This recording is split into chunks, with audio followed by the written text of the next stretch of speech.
बागेश्वर धाम के पीठाधीश्वर पंडित धीरेन्द्र कृष्ण शास्त्री के हिंदू गांव को लेकर शंकराचार्य अविमुक्तेश्वरानंद ने तंज कसा है।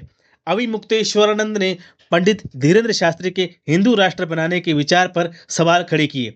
उन्होंने कहा कि पीएम मोदी से मिलने के बाद धीरेन्द्र शास्त्री हिंदू राष्ट्र की जगह हिंदू गांव क्यों बना रहे हैं।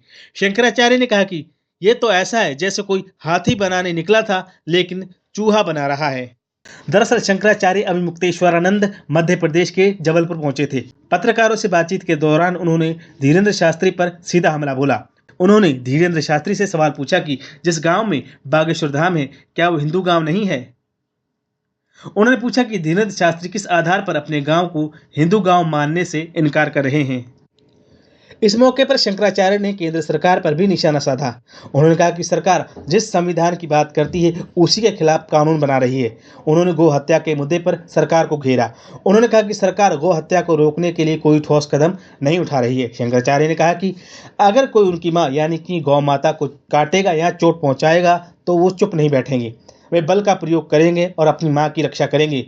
अविमुक्तेश्वरानंद ने वक्फ बोर्ड में हिंदू को शामिल किए जाने के कानून पर भी बड़ा बयान दिया। उन्होंने कहा कि वक्फ बोर्ड में एक सरकारी आदमी होगा जो हिंदू होगा, उससे हमको क्या फायदा होगा। मान लो अगर बोर्ड में हिंदू शामिल हो भी जाए तो वो सरकारी आदमी तो वैसे भी हिंदू धर्म के खिलाफ है।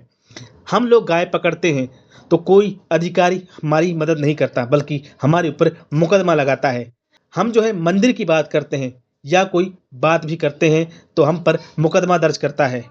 शंकराचार्य ने बंगाल की हिंसा पर भी बड़ा बयान दिया।